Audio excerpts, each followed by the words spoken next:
اللہ نے جو ہمیں ایمان اور شریعت دی ہے وہ ہمارا ایمان ہے کہ پہلی شریعتوں میں سب سے زیادہ کامل و مکمل ہے۔ جس طرح ہمارا رسول تمام رسولوں کے مقابلے میں سب سے کامل و مکمل اور بلند و برتر ہے، اسی طرح جو کتاب رسول اللہ کو دی گئی ہے تمام پہلی کتابوں کے مقابلے میں سب سے کامل و مکمل ہے۔ جو شریعت دی گئی ہے وہ شریعت سب سے زیادہ کامل و مکمل ہے۔ یہ الگ بات ہے، ہماری بدقسمتی ہے کہ ہم اس شریعت کی تعلیمات کا نمونہ نہیں بن سکے۔ کوئی عیب نہیں ہے جو مسلمان کے اندر نہ ہو۔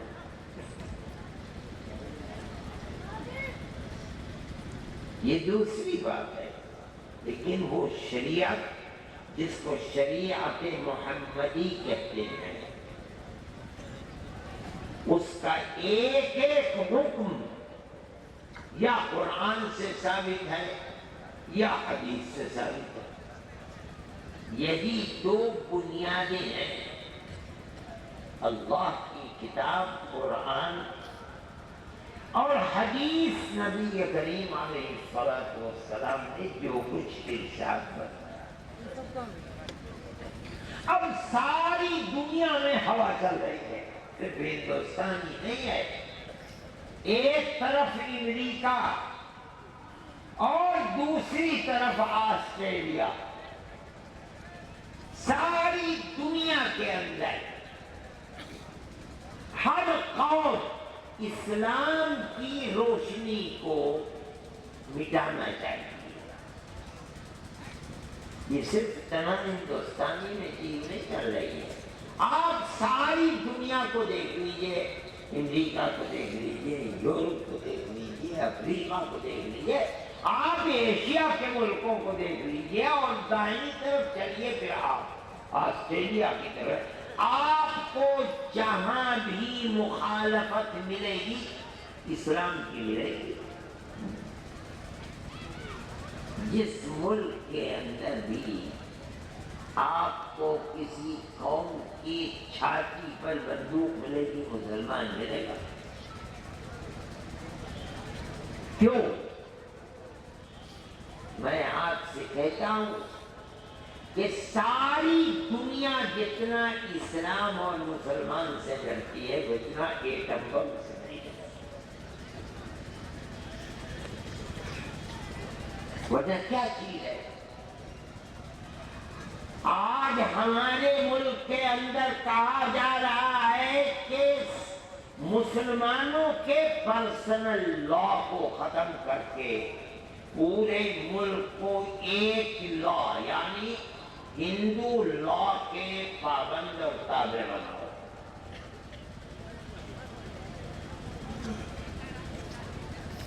بڑا ظلم ہے اس لا کے اندر۔ ہمارے ملک کے پرائم منسٹر کہتے ہیں ہم تو بہت احترام کرتے ہیں ان کا، نہیں وہ ہمارے ملک کے پرائم منسٹر ہیں، ہم احترام کرتے ہیں۔ ہمارے ملک کے پرائم منسٹر یہ کہتے ہیں کہ بھئی مسلمان عورت پر بڑا ظلم ہے، 3 طلاق دے دیتے ہیں۔ ہمارا یہ پرسنل لا آج کا نہیں، ہم اپنے اس ملک کے اندر، اس ملک میں نہیں، اپنے اس ملک میں 1300 سال سے رہتے ہیں۔ مسلمان اسلام کی زندگی 1400 سال کی ہے، لیکن ہندوستان میں اسلام کی زندگی 1300 سال کی ہے۔ پہلی صدی کے آخر میں اسلام ہندوستان میں آیا،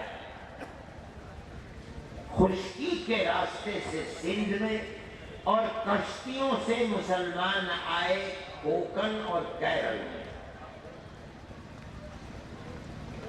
1300 سال سے ملک میں مسلمان ہے، اور اپنے مسلم پرسنل لا پر چلتا ہے، نماز پڑھتا ہے، روزہ رکھتا ہے، حج کرتا ہے، نکاح کرتا ہے، طلاق دیتا ہے، اگر ضرورت پڑتی ہے مرتا ہے، جیتا ہے، کوئی تو جھگڑا نہیں تھا اس کے اندر، نہ کوئی لڑائی ہے، نہ کوئی جھگڑا ہے، نہ مار دھاڑ ہے۔ اذان ہوتی ہے مسلمان مسجد میں چلا جاتا ہے، ہندو اپنے وقت پر مندر میں چلا جاتا ہے، کرسچن اپنے وقت میں چرچ میں چلا جاتا ہے، سکھ اپنی عبادت کے لیے گرودوارے میں، کوئی تو جھگڑا نہیں ہے۔ ہوا کیا ہے کہ آج بی جے پی کی گورنمنٹ آئی اور یہ ہوا کہ نہیں ملک کا ایک ہی لا ہوگا۔ کیوں ہوگا؟ کیا خرابی ہے؟ کوئی جھگڑا ہے؟ کوئی تو جھگڑا ہے نہیں۔ اسلام ملک میں آیا، تم کہتے ہو جھگڑا، میں کہتا ہوں کہ اس ملک کے اندر اسلام سے زیادہ پسندیدہ محبوب کوئی دوسرا مذہب نہیں تھا۔ ارے بھائی 10 20 100 50 ہزار آدمی عرب سے آئے،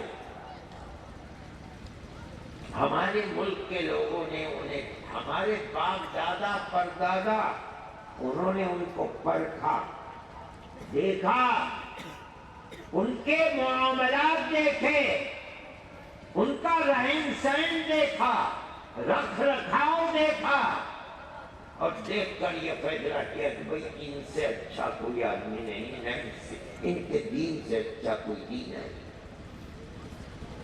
ہمارے بزرگوں نے اسلام کو قبول کر لیا اور ہر برادری نے کیا، گوجر ہندو بھی ہے، گوجر مسلمان بھی ہے، ٹگا ہندو بھی ہے، ٹگا مسلمان بھی ہے، ٹھاکر ہندو بھی ہے، ٹھاکر مسلمان بھی ہے، راجپوت ہندو بھی ہے، راجپوت مسلمان بھی ہے، لالا ہندو بھی ہے، لالا مسلمان، برہمن کشمیر کے اندر ہندو بھی ہے، مسلمان بھی ہے، کوئی تو جھگڑا نہیں تھا، نہ مار پیٹ ہے، نہ لینا ہے، نہ دینا ہے، کچھ نہیں تھا۔ آج کہاں سے پیدا ہو گیا؟ ہر ایک اپنے لا پر عمل کرتا تھا، آج مصیبت کیا آئی ملک کے اوپر؟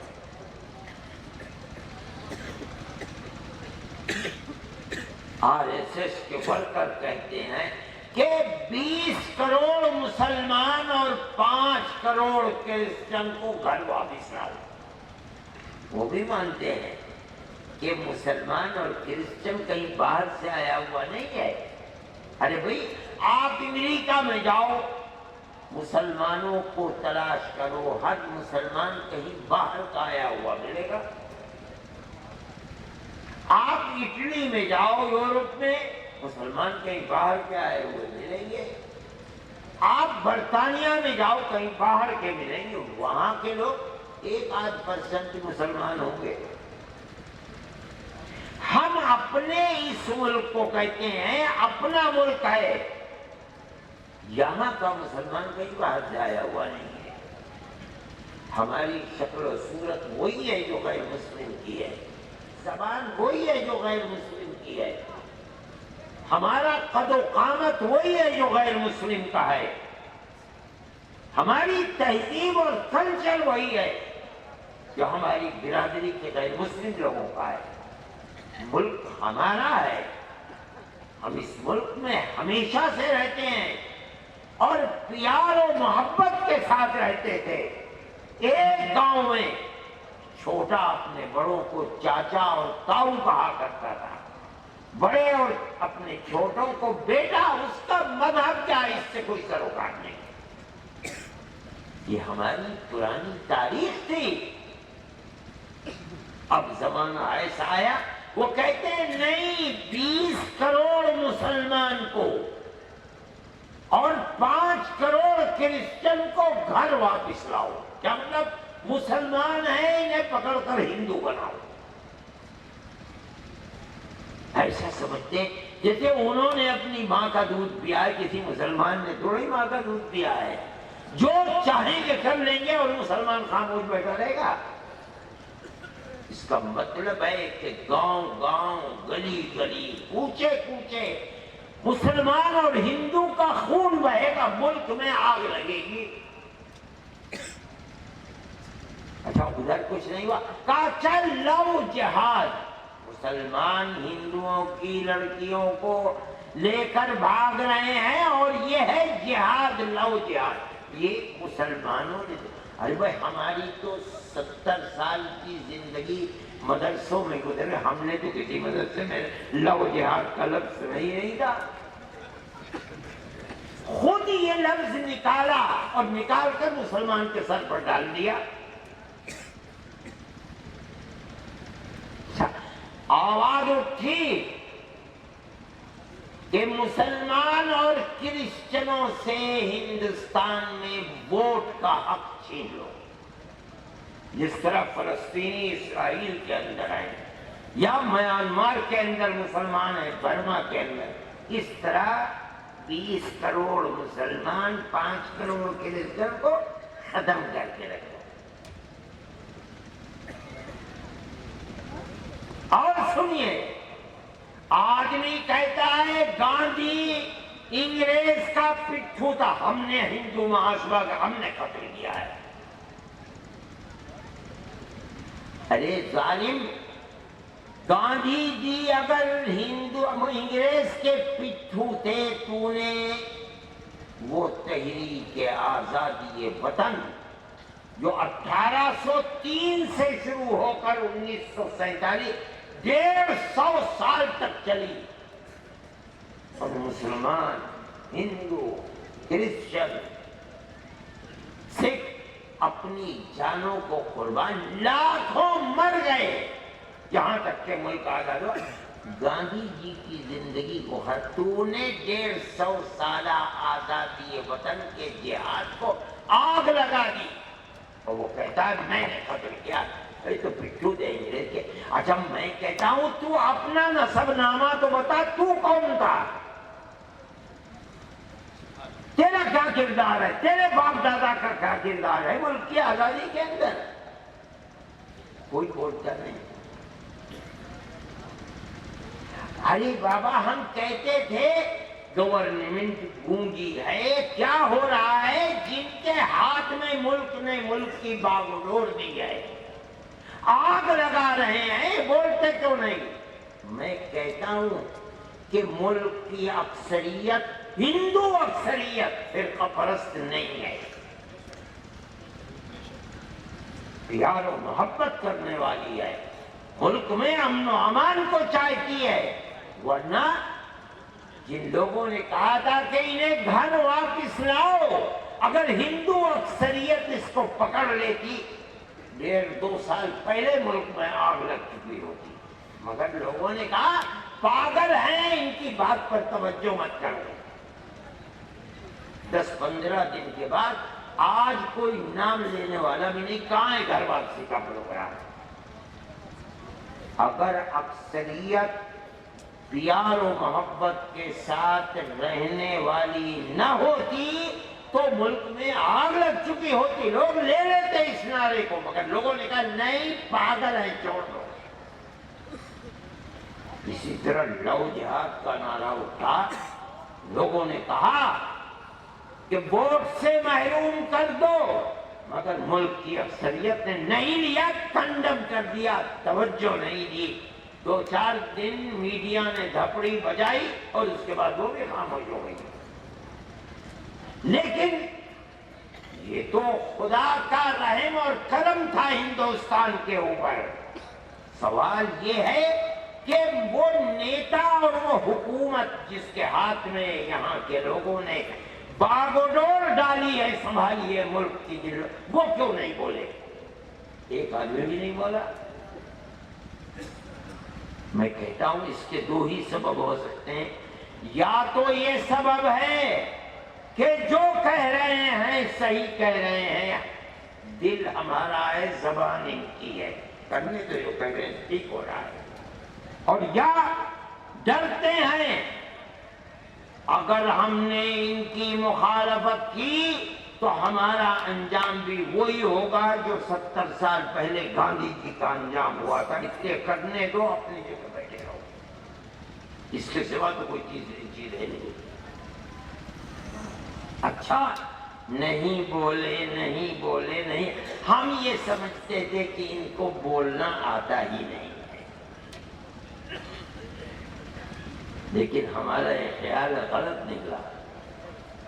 جب بولے تو اب بولے 3 سال کے بعد کہا مسلمان عورتوں پر 3 طلاق میں بڑا ظلم ہو رہا ہے، میں مسلمان عورتوں کو ہندوؤں کے عورتوں کے برابر کرنا چاہتا ہوں۔ اب بولے، جب مسلمان کے اوپر پہاڑ گر رہے تھے نہیں بولے۔ ہاں، مسلمانوں کی شریعت کے اندر اگر کسی ایک چیز میں بھی مخالفت ہو سکتی ہے تو پرائم منسٹر کہہ رہے ہیں بھائی بہت ظلم ہو رہا ہے مسلمان عورتوں کے اوپر۔ اس لیے ہم نے حلف نامہ داخل کر دیا کہ گورنمنٹ تو اس کی بڑی اچھائی سمجھتی ہے اس میں کہ ملک کے اندر لا ایک ہی لا ہو، یعنی مسلم پرسنل لا کو ختم کر کے یکساں سول کوڈ لے آئی ہے۔ اچھا، لا کمیشن اٹھا، اس میں 16 سوال جس میں 14 مسلمانوں کے متعلق، 2 دوسری اقلیتوں کے بارے میں۔ گورنمنٹ نے حلف نامہ داخل کیا، ہم بیٹھے، ہم نے سب سے پہلے ادھر حلف نامہ داخل کیا، اور اسی مہینے کے اندر جمعیت علماء نے، میں نے کہا اپنا جو یونٹ ہے مہاراشٹر کا ان سے ٹیلی فون کر کے فوراً فائل منگواؤ، گورنمنٹ نے کیا حلف نامہ ہے، اور اس کے خلاف فوراً سپریم کورٹ میں جانے کی تیاری کرو۔ چنانچہ فوراً جو بہتر سے بہتر وکیل ہو سکتے تھے، سب سے پہلے جمعیت علماء گئی کہ ہمیں فریق بناؤ اس مسئلے کے اندر، ہماری شریعت ہے۔ پھر اس کے بعد اٹھا لا کمیشن، اس نے ساری دنیا سے پوچھا ملک کے 150 کروڑ لوگ بتاؤ کہ ہم یکساں سول کوڈ لے آئیں تو آپ کو کیا اس پر اعتراض ہے؟ ہم نے کہا ہمیں اعتراض ہے۔ ارے بابا، ہماری عورتوں کا مسئلہ ہے، ہماری بیٹیوں کا مسئلہ ہے، ہماری بہنوں کا مسئلہ ہے، کل کتنی ہے یہ؟ مسلمان آپ کی مردم شماری میں 18 کروڑ ہے، 1/3 مرد ہوں گے، 1/3 بچے ہوں گے، 1/3 مائیں بہنیں بیٹیاں ہیں، یعنی 6 کروڑ۔ لا کمیشن کو 6 کروڑ عورتوں سے، مسلمانوں سے پوچھنا چاہیے کہ 3 طلاق میں تم اسلام کے نظام کو قبول کرتی ہو یا جو ہمارا نظام ہے اس کے اوپر آؤ، وہ تمہیں جواب دیں گی۔ ان سے نہیں پوچھتے، 18 کروڑ مسلمانوں سے پوچھو۔ لیکن تم نے، مسئلہ تو ہمارا ہے اور پوچھ رہے ہو تم 150 کروڑ لوگوں سے جو ہندوستان میں بستے ہیں، ان کا کیا تعلق ہے اس سے؟ اس کا مطلب ہے کہ تمہاری نیت خراب ہے۔ اگر مان لو 18 کروڑ جو آج بچہ پیدا ہو رہا ہے، نہیں میں کہتا ہوں جو ماں کے پیٹ میں، اس کے بھی دستخط کرا دو، اور سب کے دستخط لے جا کر کے لا کمیشن میں دے دو. اگر لا کمیشن اکثریت پر فیصلہ کرنا پھر بھی مسلم اقلیت میں ہوگا، برادران وطن اکثریت کے اندر ہو جائیں گے. ہماری تو تعداد ہی 18 کروڑ ہے، اس کے بعد ملک کے اندر 125 کروڑ لوگ ہیں، ان کی تو اکثریت زیادہ ہوگی. اسی کے اوپر تکیہ لگا کر کہہ دو گے ہم نے اکثریت کی بنیاد پر فیصلہ کر دیا. نیت خراب ہے. ہم سے پوچھو، میرا یہ دعویٰ ہے کہ ملک میں مسلمانوں میں 99% مسلمان یہی کہیں گے ہم شریعت ہی پر مرنا چاہتے ہیں، شریعت ہی پر جینا چاہتے ہیں. چلو پوچھ لو.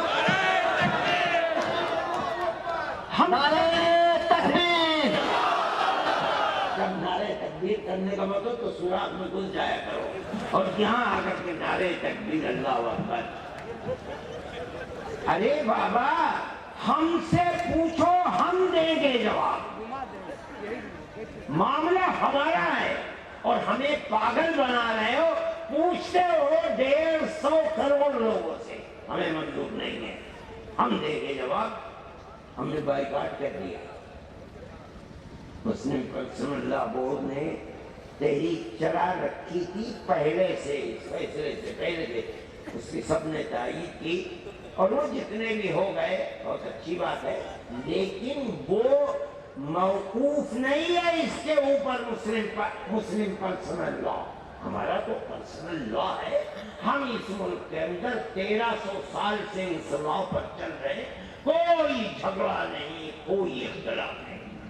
تم ہماری زندگی کو، ہماری بیٹیوں کی زندگی کو تباہ کرنا چاہتے ہو تاکہ یہ بیٹیاں مرد ان کے فیصلہ نہ کریں. بھئی الگ ہو گئے، مرد آزاد ہے جا کے شادی کر لے، عورت آزاد ہے جا کر دوسرے شوہر سے شادی کر کے اپنے گھر کو آباد کریں. نہیں کہتے، نہیں کرنے دیں گے. اگر طلاق دے گا عورت کورٹ میں جائے گی، کورٹ طلاق دے گی. جیسے ہندو میں کورٹ طلاق دیتی ہے، کرسچن میں کورٹ طلاق دے سکتی ہے، مرد طلاق نہیں دے سکتا. کیا ہوگا؟ مرد اپنے گھر، عورت اپنے گھر. نہ مرد دوسری شادی کر سکتا ہے، نہ عورت شادی کر سکتی ہے. کورٹ میں مسئلہ ہے. لوور کورٹ میں 2 سال چلے، 4 سال چلے، 6 سال چلے، 10 سال چلے. تو کورٹ کا حال تو ایسے ہی ہے. جو ہار گیا کورٹ میں وہی اگلے دن ہائی کورٹ جائے گا. وہاں 2 سال چلے، 4 سال چلے، 10 سال چلے. جو وہاں ہارے گا وہ سپریم کورٹ جائے گا. وہاں 2 سال چلے، 3 سال چلے. عورت بھی بوڑھی ہو گئی، مرد بھی بوڑھا ہو گیا، طلاق اب کبھی نہیں ہوئی ہے. اور آج دنیا کے اندر بدکاریوں کے اڈے کھلے ہوئے. اس کی آخرت بھی برباد، اس کی آخرت بھی برباد. اسلام کا تو بڑا سیدھا سادہ ہے. بھائی اگر موافقت ہوتی ہے موت تک ساتھ رہو، اور اس طرح ساتھ رہو کہ اگر موت آ جائے تو عورت بیوی کے مال کی وارث بنتی ہے، مال لے کر جاتی ہے. جس طرح اولاد وارث بنتی ہے مال. اور اگر زندگی خراب ہے تو دنیا کو جہنم نہ مرد کے لیے اسلام بننے دیتا ہے نہ عورت کے لیے. عورت بھی آزاد ہے، مرد بھی آزاد ہے. اسلام کبھی یہ نہیں کہتا کہ طلاق دینا اسلام میں اللہ کے نزدیک ناپسندیدہ چیز ہے. اللہ نہیں چاہتا. اللہ چاہتا ہے کہ جو عہد اللہ کے نام پر ہوا ہے وہ ساری زندگی کا عہد ہے. معروف طریقے کے اوپر دونوں ایک دوسرے کے حقوق کو ادا کرو. وَلَهُنَّ مِثْلُ الَّذِي عَلَيْهِنَّ بِالْمَعْرُوفِ. عورتوں کا حق مردوں پر، مردوں کا حق عورتوں کے اوپر متعین ہے. ہر ایک دوسرے کے حق کو ادا کرتے ہیں. اور قرآن کا عجیب عورتوں کا حق مردوں پر ہے، اسے پہلے ذکر کیا، مردوں کا حق عورتوں پر ہے اسے بعد میں، لَهُنَّ مِثْلُ الَّذِي عَلَيْهِ، ان عورتوں کا حق مردوں پر ایسا ہی ہے جیسے کہ عورتوں پر مردوں کا، پہلے عورتوں کے حق کا ذکر کیا۔ مفسرین فرماتے ہیں اسی لیے کہ مرد تو طاقتور ہے، وہ اپنا حق عورت سے بزور و زبردستی لے سکتا ہے، عورت تو ضعیف اور ناتواں ہوتی ہے، وہ زبردستی عورت سے نہیں کر سکتی عام طریقے کے اوپر، اس لیے متنبہ کیا گیا کہ یہ کمزور ہے، ضعیف ہے، اس کا حق تیرے اوپر ہے، پہلے اس کو بتایا۔ عورت کی کمزوری، اگرچہ کوئی عورت ایسی بھی ہوتی ہے کہ مرد پٹائی کھاتا ہے روزانہ صبح کو اس کے، مگر یہ تو بہت کم ہے، ورنہ مزاج کے اعتبار سے عورت، اس لیے قرآن کا اسلوب بیان یہ ہے۔ میرے بھائی مسلمان اپنی شریعت کا، جمعیت علماء ہند کسی بھی مسئلے کے اندر ہم اس رخ کو یہ نہیں رکھتے کہ ہمارا اختلاف ہو تو ہم سڑکوں پر لے کر کے آئیں، نہیں، چاہے بابری مسجد کا مسئلہ ہو، چاہے یہ سینکڑوں ہمارے بچے جو جیلوں کے اندر گرفتار ہیں ان کے مسئلے ہو، چاہے مسلم پرسنل لا کا مسئلہ ہو، یہ ملک ہمارا ہے، اس ملک کا سیکولر دستور ہم نے بنوایا۔ جیسے جیسے ملک کی آزادی قریب آتی نظر آتی تھی، جمعیت علماء ہند جو ملک کی آزادی میں کانگریس سے 10 قدم آگے تھی، پیچھے نہیں تھی، علماء نے آزادی وطن کے لیے قربانی کا بگل بجایا تھا۔ 1803 میں کانگریس 80 سال کے بعد پیدا ہوئی ہے، 83 کے اندر، 1883 میں، اور اس کا پہلا جلسہ 1885 میں ہوا ہے بمبئی میں۔ مسلمان اس سے پہلے ہزاروں کی نہیں لاکھوں کی تعداد میں قربان ہو چکا تھا مادر وطن کے اوپر۔ مورخین لکھتے ہیں کہ 1857 میں صرف دلی کے اندر 33,000 علماء کو قتل کیا گیا ہے، اور جو سنبھل میں، مراد آباد میں، میرٹھ میں، باغپت میں جو سولیوں پر چڑھائے گئے ہیں اور قتل ہوا الگ ہیں، صرف دلی کے اندر۔ جیسے جیسے آزادی قریب آتی تھی، مولانا مفتی کفایت اللہ صاحب صدر جمعیت علماء ہند تھے، وہ اور دوسرے حضرات برابر کانگریس سے موتی لال نہرو، گاندھی جی، ان لوگوں سے بات کرتے چلتے تھے کہ ہمیں یہ گارنٹی دو کہ ملک آزاد ہوگا تو ملک کا دستور سیکولر دستور ہوگا، اور ہر کانگریس کے جلسے میں اور ورکنگ کمیٹی میں وہ جمعیت علماء کو لکھ کر دیتے تھے، اپنی پالیسی کا اعلان کرتے تھے کہ ملک آزاد ہوگا تو مسلمانوں کے امام باڑے، ان کی مسجدیں، ان کے قبرستان، ان کی تہذیب، ان کا کلچر، ان کی مسجدیں، ان کی ایک ایک چیز، مجھے تو یاد نہیں جتنی لکھ رکھی ہے انہوں نے، مسلمانوں کا ہر حق محفوظ ہوگا۔ بدقسمتی ہے ملک کی، ملک میں بسنے والوں کی، کہ ملک آزاد ہوا اور ملک تقسیم بھی ہو گیا۔ جمعیت علماء ہند تقسیم کی مخالفت کرتی تھی، ہمارے بزرگوں کی ٹوپیاں اچھالی گئیں اپنے ہی بھائیوں کے ہاتھوں، ہماری پگڑیوں کو جوتوں میں مسلا گیا، مگر ہمارے بزرگوں نے جو پالیسی بنائی تھی 1 انچ اس سے پیچھے نہیں ہٹے۔ ملک آزاد ہو گیا، ملک آزاد بھی ہوا اور تقسیم بھی ہوا۔ اب ملک کے اندر ایک طاقت اٹھی، مسلمان نے اپنا حق مذہب کے نام پر لے لیا۔ اب ہندوستان کے اندر بھی ہمارا دستور ہندو اسٹیٹ کا ہوگا دستور۔ جمعیت علماء ہند کی جو سامنے کھڑی ہو گئی، ہمارے بزرگوں نے کہا جو ہم سے وعدے کیے تھے ان وعدوں کو پورا کرو۔ اگر ملک کی تقسیم پر دستخط کیے، تم نے تقسیم پر دستخط کیے، تم مجرم ہو، ہم نے دستخط نہیں کیے۔ ہمارے اوپر کیا الزام ہے؟ تم نے کیا، تم نے جرم کیا، ملک کے ساتھ کیا، تم ذمہ داری کو ہم سے جو وعدے کیے تھے وہ شریف لوگ تھے، بڑے لوگ تھے۔ جمعیت علماء کی اس بات کا انکار نہیں ہو سکتا تھا، تائید کی، اور ملک کا دستور سیکولر دستور بنا۔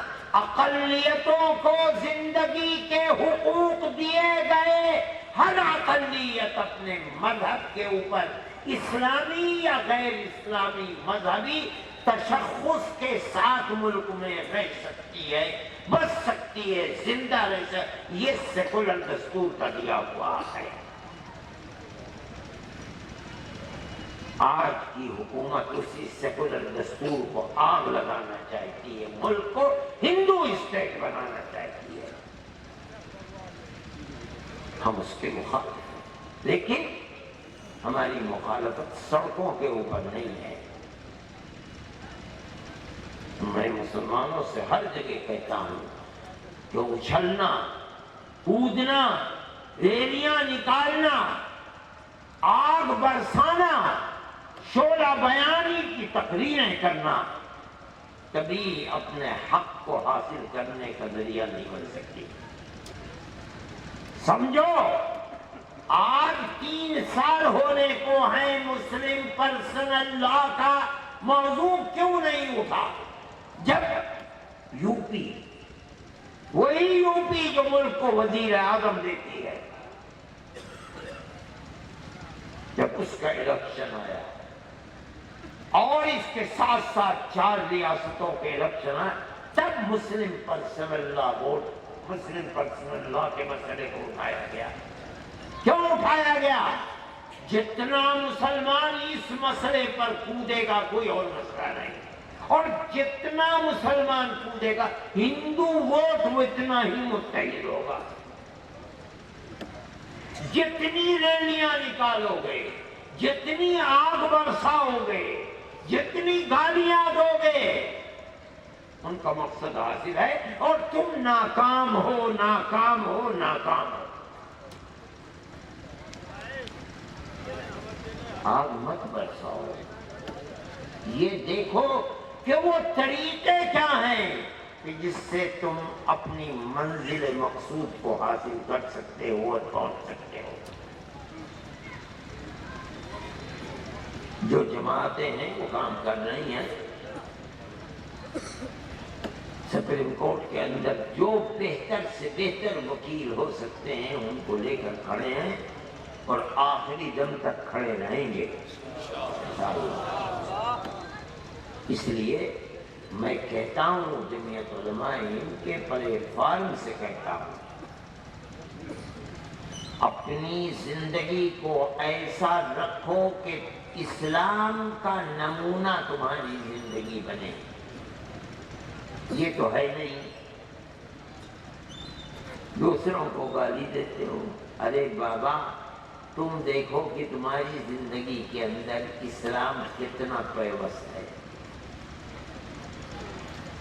اگر تم اسلام کو اپنی زندگی میں اتار لو تو خدا کی رحمت رات اور دن تم پر اتنی برسے گی کہ کوئی تمہارا دشمن ایک بال بھی تمہارا پیچھا نہیں کر سکتا۔ خدا کی نصرت اور رحمت اس لیے نہیں ہے کہ ہم مسلمان تو ہیں لیکن اسلام ہماری زندگی کے اندر پیوست نہیں ہے۔ کرو، سمجھو، اپنے معاشرے کو ٹھیک کرو، اور میں آپ سے کہتا ہوں، جمعیت علماء کا پیغام دیتا ہوں کہ دیکھو، آگ کو آگ سے نہیں بجھایا جا سکتا، آگ کو بجھانے کے لیے اس پر پانی ڈالا جاتا ہے۔ ہندوؤں میں، ملک میں ایک ٹولی ہے چھوٹی سی، جو آر ایس ایس کو اپنی دنیا اور اپنے آخرت دین دھرم سمجھتی ہے، وہ فرقہ پرست طاقت ہے۔ تم اس فرقہ پرست طاقت کو فرقہ پرستی سے نہیں مٹا سکتے۔ اگر اس کا مقابلہ تم کرنا چاہتے ہو، اور تمہیں کرنا چاہیے ملک کی وفاداری کے اندر، تو میں کہتا ہوں وہ مقابلہ پیار و محبت ہی کے ساتھ ہو سکتا ہے، نفرت کے ساتھ نہیں ہو سکتا۔ نفرت کو نفرت سے نہیں مٹایا جا سکتا۔ جو تمہاری پرانی روایات ہے کہ دیہات در دیہات ہم مذہب کے انتر کے باوجود، اختلاف کے باوجود ہم پیار و محبت کے ساتھ رہتے تھے، اسی اپنی پرانی روایت کو زندہ کرو، پیار و محبت کے ساتھ رہو، دکھ اور درد میں ہر ایک کے شریک بنو، چاہے مذہب کچھ بھی ہو۔ بیاہ شادیوں میں جاؤ، بلائیں نہ بلائیں جاؤ، مبارکبادی دے کر آؤ۔ تمہارے یہاں بیاہ شادی ہو، تم آؤ، بلاؤ ان کو، پیار و محبت کا ہاتھ بڑھاؤ۔ یہی ملک کی وفاداری ہے اور یہی جینے کا طریقہ ہے۔ نہیں کرو گے تو یاد رکھو، نہ چین و سکون سے تم رہو گے، نہ چین و سکون سے اکثریت رہے گی، خدا کی رحمت نہیں اترے گی، عذاب اللہ کا آئے گا۔ اور یہ بھی عذابی ہے، چاہے کوئی مالدار ہے، چاہے کوئی ملازم ہے، چاہے کوئی کاشتکار ہے، چاہے کوئی مزدور ہے، ہر آدمی پریشان ہے، یہ اللہ کا عذاب ہے۔